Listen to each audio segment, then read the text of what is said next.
پاکستانی معیشت بہتری کی جانب گامزن، IMF کا بھی اطمینان کا اظہار، کہا جولائی 2023 سے پاکستان کی معیشت درست سمت میں ہے، ملکی معاشی ترقی کی شرح 2% رہنے کا امکان ہے، حکومتی زر مبادلہ ذخائر 4.5 سے بڑھ کر 8.2 ارب ڈالر تک جا پہنچے۔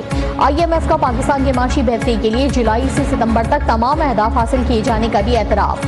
رپورٹ کے مطابق مئی 2023 میں پاکستان میں مہنگائی کی شرح 36% تھی، اکتوبر میں شرح 26.8% پر آ گئی۔ پاکستان میں ٹیکس اور نان ٹیکس آمدن بڑھنا خوش آئند قرار، IMF کا ملک کے شعبہ توانائی میں اصلاحات پر زور۔ حکومتی اقدامات سے سرمایہ کاروں کے اعتماد میں اضافہ ہوا، مستقبل کے لیے عالمی سرمایہ کاری ضروری ہے، پاکستان کے معاشی اشاریے بہتری کی جانب گامزن ہے۔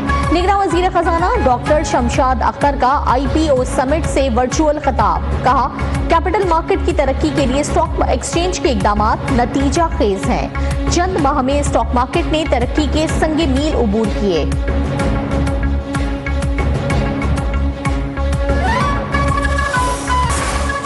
انتخابی دنگل سجنے میں 19 روز باقی، ملک میں انتخابی گہما گہمی عروج پر، سیاسی جماعتوں نے انتخابی مہم کامیاب بنانے کے لیے ایڑی چوٹی کا زور لگا دیا۔ الیکشن کمیشن کی تیاریاں بھی فائنل راؤنڈ میں داخل، عام انتخابات کے لیے پوسٹل بیلٹ پیپرز کی فراہمی شروع، پوسٹل بیلٹ پیپر سے اہل افراد 22 جنوری تک ووٹ کاسٹ کرنے کا عمل مکمل کریں گے۔ نون لیگ کے ساتھ مخلوط حکومت بنانے کا کوئی امکان نہیں، الیکشن میں سرپرائز دیں گے، آزاد اراکین کے ساتھ مل کر حکومت بنائیں گے۔ چیئرمین پیپلز پارٹی بلاول بھٹو کا انٹرویو، کہا ہمارا وزیر خزانہ کوئی بھی ہوگا مگر اسحاق ڈار نہیں ہوگا۔ پچھلی حکومت میں مفتاح اسماعیل کو تبدیل کر کے اسحاق ڈار کو لانے سے ملک معاشی مسائل کا شکار ہوا۔ NFC ایوارڈ اور 18ویں ترمیم کے خلاف باتیں اسلام آباد میں بیٹھے ہوئے بابو کرتے ہیں۔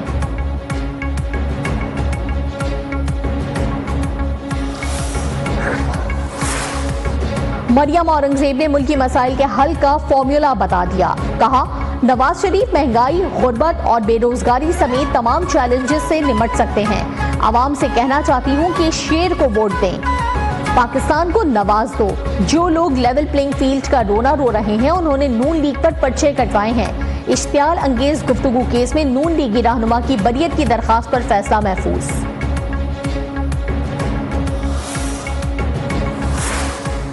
سرگودا کے حلقہ N 85 میں انتخاب ملتوی، شیڈیول معطل کر دیا گیا، امیدوار صادق علی کی وفات کے باعث حلقے میں انتخاب ملتوی کیا گیا۔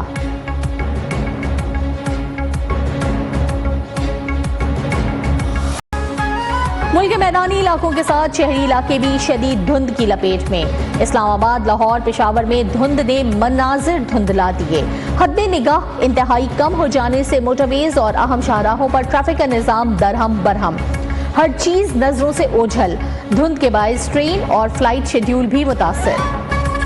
غیر قانونی افغان باشندوں کی واپسی کا سلسلہ جاری، مزید 554 افغان شہری واپس اپنے ملک لوٹ گئے، 48 گاڑیوں میں 58 خاندانوں کو افغانستان روانہ کیا گیا، اب تک 4,71,553 افغان باشندے اپنے وطن جا چکے ہیں۔